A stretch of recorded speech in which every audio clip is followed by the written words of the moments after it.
ഇടുക്കിയിലെ ഒരു കുടിയേറ്റ ഗ്രാമത്തിൽ നിന്ന് കാനഡയിലേക്ക് ആദ്യമായി വിമാനം കയറിയ ചെറുപ്പക്കാരൻ തോമസ് കുട്ടി. കുടുംബത്തിന്റെ പദവി ഉയർത്താൻ അച്ഛനമ്മമാർ വീടും സ്ഥലവും പണയപ്പെടുത്തി 30 ലക്ഷം രൂപ വായ്പയെടുത്തു. പക്ഷേ കാനഡയിൽ കാര്യങ്ങൾ പ്രതീക്ഷിച്ചതുപോലെ നടന്നില്ല. തിരഞ്ഞെടുത്ത കോഴ്സ് പാതിവഴിയിൽ ഉപേക്ഷിക്കേണ്ടി വന്നു. 1.5 വർഷത്തിന് ശേഷം ജോലിയില്ലാതെ തകർന്ന മനസ്സോടെ അവൻ നാട്ടിലേക്ക് മടങ്ങി. ബാക്കിയായത് വീട്ടിലെ കടം മാത്രം. ധനം മാഗസിൻ റിപ്പോർട്ട് ചെയ്ത ഈ കഥ ഒറ്റപ്പെട്ടതല്ല. വിദേശ പഠനത്തിന്റെ പിന്നിലെ ആരും പറയാത്ത കഥയാണ് ഇന്ന് നമ്മൾ പറയുന്നത്. പണത്തിന്റെ കെണികൾ. കഴിഞ്ഞ ഭാഗത്തിന്റെ അവസാനം നമ്മൾ ഒരു ചോദ്യം ഉന്നയിച്ചു: വിദേശത്ത് പോയാൽ ജീവിതം ശരിക്കും സെറ്റാകുമോ? ഇന്ന് ആ ചോദ്യത്തിന് ഉത്തരം തേടുകയാണ്. ആ ബില്ല് നമ്മൾ കൂട്ടിനോക്കുന്നു. ഒരു വിദേശ ബിരുദത്തിന് ശരിക്കും എത്ര ചെലവാകും? ആ കണക്ക് പലരെയും ഞെട്ടിക്കും. ഭൂരിഭാഗം കുടുംബങ്ങളും ഈ പണം കണ്ടെത്തുന്നത് വിദ്യാഭ്യാസ വായ്പയിലൂടെയാണ്. കൗതുകകരമായ ഒരു കാര്യം, ഇവരിൽ ഏകദേശം 60% വരുന്നത് വർഷം 5 ലക്ഷത്തിൽ താഴെ വരുമാനമുള്ള സാധാരണ കുടുംബങ്ങളിൽ നിന്നാണ്. അതായത് കടം വാങ്ങിയാണ് ഈ സ്വപ്നം സാക്ഷാത്കരിക്കുന്നത്. എന്തുകൊണ്ട് കുടുംബങ്ങൾ ഇത്രയും റിസ്ക് എടുക്കുന്നു? പലപ്പോഴും അത് സാമൂഹിക സമ്മർദ്ദമാണ്. അയൽപ്പക്കത്തെ കുട്ടി കാനഡയിലാണ്, ബന്ധുവിന്റെ മകൾ ഓസ്ട്രേലിയയിലാണ്, അപ്പോൾ നമ്മുടെ കുട്ടിയും പോകണം. ഈ താരതമ്യമാണ് പലരെയും കടത്തിലേക്ക് തള്ളിവിടുന്നത്. ഒരു കാലത്ത് വിദ്യാഭ്യാസ വായ്പ എന്നത് ചെറിയ തുകയായിരുന്നു. നാട്ടിലെ ഒരു കോഴ്സ് പഠിക്കാൻ ഏതാനും ലക്ഷം രൂപ മാത്രം. ഇന്നാകട്ടെ ഒരൊറ്റ വിദേശ ബിരുദത്തിന് 25 മുതൽ 40 ലക്ഷം രൂപ വരെ വായ്പ വേണം. ട്യൂഷൻ, താമസം, യാത്ര എല്ലാം ചേർത്ത്. കേരളം ഇന്ന് ഇന്ത്യയിൽ ഏറ്റവും കൂടുതൽ വിദ്യാഭ്യാസ വായ്പയുള്ള സംസ്ഥാനമാണ്. 35 ലക്ഷം രൂപ എന്നത് വെറുമൊരു സംഖ്യയല്ല. കേരളത്തിലെ പല സ്ഥലങ്ങളിലും അതൊരു വീട് വാങ്ങാനുള്ള പണമാണ്. ഒരു കുടുംബം അവരുടെ ജീവിതകാല സമ്പാദ്യം മുഴുവൻ ഒരു കുട്ടിയുടെ വിസയിലും അനിശ്ചിതമായ ഒരു ജോലിയിലും വെച്ച് പന്തയം വെക്കുകയാണ്. ഈ വായ്പ എവിടെ നിന്ന് കിട്ടും? പൊതുമേഖലാ ബാങ്കുകൾ 9 മുതൽ 10% വരെ പലിശയ്ക്ക് വായ്പ നൽകുന്നു. പക്ഷേ 7.5 ലക്ഷത്തിന് മുകളിൽ വായ്പ വേണമെങ്കിൽ വീടോ സ്ഥലമോ പണയം വെക്കണം. NBFCകൾ ഈടില്ലാതെ വായ്പ നൽകും, പക്ഷേ പലിശ വളരെ കൂടുതലാണ്. ഈ ഈട് വ്യവസ്ഥയാണ് ഏറ്റവും അപകടകരം. കാരണം പണയം വെക്കുന്നത് പലപ്പോഴും കുടുംബത്തിന്റെ വീടോ സ്ഥലമോ ആണ്. അതായത് മകൻ വിദേശത്ത് പഠിക്കുമ്പോൾ റിസ്ക് മുഴുവൻ നാട്ടിലുള്ള അച്ഛനമ്മമാരുടെ തലയിലാണ്. ഒരു ഉദാഹരണത്തിലൂടെ ഇത് നോക്കാം. കാനഡയിൽ പഠിക്കാൻ ഒരു വിദ്യാർത്ഥി 35 ലക്ഷം രൂപ വായ്പയെടുക്കുന്നു എന്ന് കരുതുക. പലിശ 10%, 15 വർഷം കൊണ്ട് തിരിച്ചടയ്ക്കണം. എത്രയാകും ഓരോ മാസത്തെയും തിരിച്ചടവ്? മാസം ഏകദേശം 39,000 രൂപ. ഒരു നല്ല ജോലിയുടെ ശമ്പളത്തിന് തുല്യമായ തുക. ഓരോ മാസവും 15 വർഷത്തേക്ക്. 15 വർഷം കൊണ്ട് മൊത്തം എത്ര തിരിച്ചടയ്ക്കും? ഏകദേശം 70 ലക്ഷം രൂപ. അതായത് വാങ്ങിയതിൻ്റെ ഏകദേശം ഇരട്ടി. വായ്പയായി എടുത്തത് 35 ലക്ഷം, പക്ഷേ ശരിക്കും അടച്ചു തീർക്കേണ്ടത് 70 ലക്ഷം. പക്ഷേ ഇവിടെ ഒരു നിശബ്ദ കെണിയുണ്ട്. പഠിക്കുന്ന 3-4 വർഷം ബാങ്ക് തിരിച്ചടവ് ഒഴിവാക്കി തരും. ഇതിനെ മൊറട്ടോറിയം എന്ന് പറയുന്നു. പക്ഷേ ആ കാലത്തും പലിശ വളർന്നുകൊണ്ടേയിരിക്കും. അത് അടയ്ക്കാതിരുന്നാൽ മുതലിനോട് കൂട്ടിച്ചേർക്കപ്പെടും. അങ്ങനെ ആദ്യത്തെ തിരിച്ചടവ് തുടങ്ങുന്നതിന് മുൻപ് തന്നെ 35 ലക്ഷം 46 ലക്ഷമായി വളരും. ഇപ്പോൾ മാസത്തെ തിരിച്ചടവ് 51,000 രൂപ, മൊത്തം 90 ലക്ഷത്തിലധികം. മിക്ക കുടുംബങ്ങളും ഒപ്പിടുമ്പോൾ ഇത് അറിയുന്നില്ല. ഇനി ജോലി കിട്ടിയാൽ പോലും കാനഡയിലെ ഒരു തുടക്ക ജോലിയുടെ ശമ്പളത്തിൽ നിന്ന് വാടകയും ജീവിതച്ചെലവും നികുതിയും കഴിഞ്ഞ് ഈ തിരിച്ചടവ് അടയ്ക്കുക എളുപ്പമല്ല. കണക്ക് പലപ്പോഴും ഒത്തുപോകില്ല. ജോലി കിട്ടിയാൽ എന്ന് ഞാൻ പറഞ്ഞു, കാരണം അതും ഉറപ്പല്ല. യുകെയിലെ ഒരു സർക്കാർ റിപ്പോർട്ട് പറയുന്നു, ബിരുദ വിസയിലുള്ളവരിൽ 3-ൽ 2 പേരും ബിരുദ നിലവാരമില്ലാത്ത ജോലികളിലാണ്. വലിയ കടം, ചെറിയ ജോലി. ജോലി കിട്ടാതെ കടവുമായി നാട്ടിലേക്ക് മടങ്ങുന്ന കുട്ടികളുടെ എണ്ണം കൂടുകയാണ്. വിദേശ ബിരുദമുണ്ട്, പക്ഷേ നാട്ടിലും ജോലി കിട്ടാൻ എളുപ്പമല്ല. ഒടുവിൽ കടം മാത്രം ബാക്കി നിൽക്കുന്നു.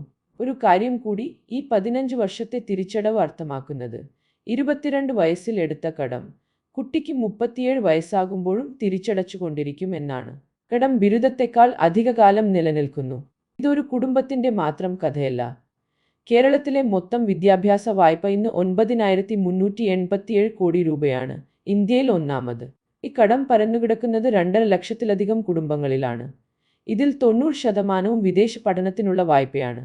അതായത് ഇത് 1-2 കുടുംബങ്ങളുടെ പ്രശ്നമല്ല, കേരളമൊട്ടാകെ പടർന്ന ഒരു പ്രവണതയാണ്.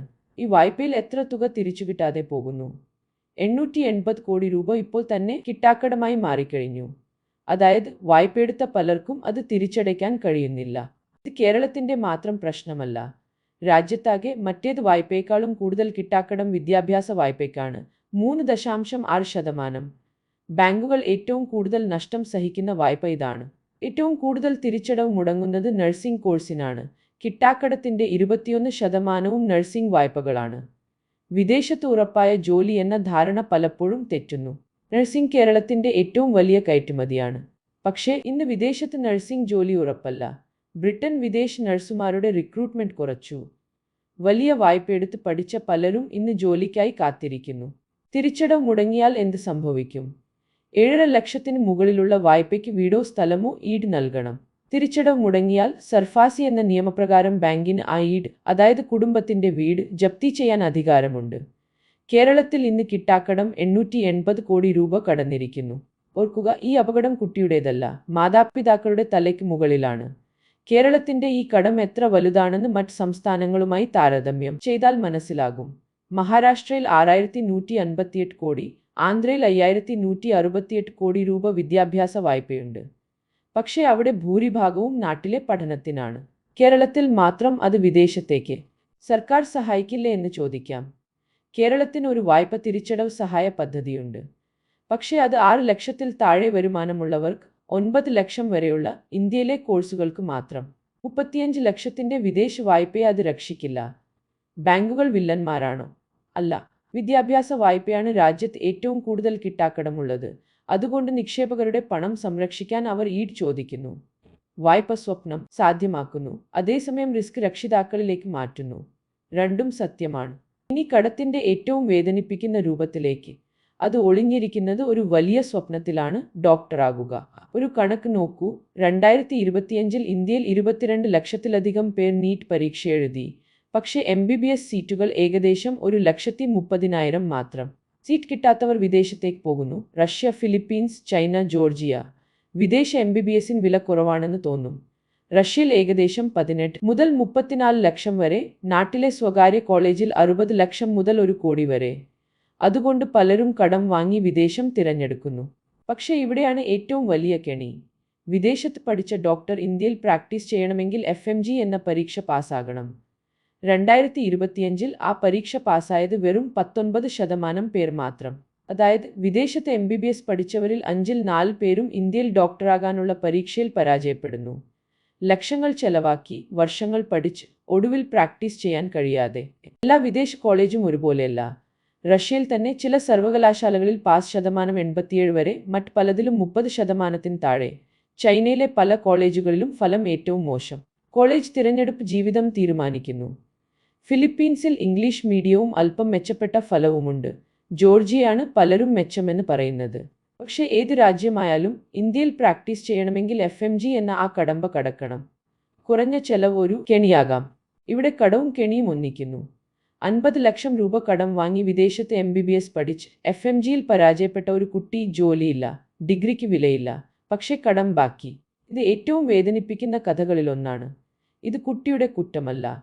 ഒരു നല്ല ഭാവി സ്വപ്നം കണ്ട ഒരു കുടുംബം തെറ്റായ ഉപദേശവും കുറഞ്ഞ ചെലവിന്റെ വാഗ്ദാനവും വിശ്വസിച്ചു. കെണി ഒളിഞ്ഞിരുന്നത് അവർ കാണാത്തിടത്താണ്. അതുകൊണ്ട് വിദേശത്ത് MBBS സ്വപ്നം കാണുന്നവർ ഒരു കാര്യം ഓർക്കണം: ബ്രോഷറിലെ വാഗ്ദാനങ്ങളല്ല, ആ കോളേജിന്റെ FMG പാസ് ശതമാനമാണ് നോക്കേണ്ടത്. നാളെ നെക്സ്റ്റ് എന്ന പുതിയ പരീക്ഷ വരുമ്പോൾ ഇത് കൂടുതൽ കർശനമായേക്കാം. കടവും കെണിയും കഴിഞ്ഞ് മൂന്നാമതൊരു അപകടം കൂടിയുണ്ട്: തട്ടിപ്പ്. വിദേശ പഠനത്തിന്റെ പേരിൽ കുടുംബങ്ങളെ കബളിപ്പിക്കുന്ന ഏജൻസികൾ. 2025-ലെ കണക്കുകൾ നോക്കൂ. കൊച്ചിയിലെ എംപയർ ഓവർസീസ് 3.5 കോടി രൂപയുടെ തട്ടിപ്പ്. ബെഥനി ടൂർസ് വ്യാജ ജോലി വാഗ്ദാനം ചെയ്ത് 500-ലധികം പേരെ കബളിപ്പിച്ചു. ടേക്ക് ഓഫ് ഓവർസീസ് ലൈസൻസ് പോലുമില്ലാതെ പ്രവർത്തിച്ചു. എങ്ങനെയാണ് ഇത് വീണ്ടും വീണ്ടും സംഭവിക്കുന്നത്? കാരണം ലളിതമാണ്: വിദേശ വിദ്യാഭ്യാസ ഏജൻസികൾക്ക് ഇന്ത്യയിൽ നിർബന്ധിത ലൈസൻസ് ഇല്ല. ആർക്കും ഒരു സ്റ്റഡി എബ്രോഡ് ഓഫീസ് തുറക്കാം. നിയന്ത്രണമില്ലാത്ത ഈ വിടവിലാണ് കുടുംബങ്ങൾ കുടുങ്ങുന്നത്. എങ്ങനെ സ്വയം സംരക്ഷിക്കാം? ചില മുന്നറിയിപ്പ് അടയാളങ്ങൾ ശ്രദ്ധിക്കുക: ഉറപ്പായ അഡ്മിഷൻ, ഉറപ്പായ വിസ എന്ന വാഗ്ദാനങ്ങൾ, വലിയ തുക മുൻകൂർ പണമായി ചോദിക്കൽ, ഓഫീസ് ഇല്ലായ്മ. എപ്പോഴും ഏജൻസിയുടെ രജിസ്ട്രേഷൻ പരിശോധിക്കുക. നഴ്സിംഗിനും ജോലിക്കും നോർക്ക പോലുള്ള സർക്കാർ സംവിധാനങ്ങൾ ഉപയോഗിക്കുക. വിദേശ പഠനത്തിന് വിശ്വസനീയമായ വഴികളുമുണ്ട്. നോർക്ക റൂട്ട്സ്, ഒഡെപെക് പോലുള്ള സർക്കാർ സ്ഥാപനങ്ങൾ ശരിയായ വിവരങ്ങളും ജോലി സഹായവും നൽകുന്നു. പക്ഷേ ഭൂരിഭാഗം വിദ്യാർത്ഥികളും ഇവ ഉപയോഗിക്കാതെ സ്വകാര്യ ഏജന്റുമാരെയാണ് ആശ്രയിക്കുന്നത്. അപ്പോൾ എന്താണ് പാഠം?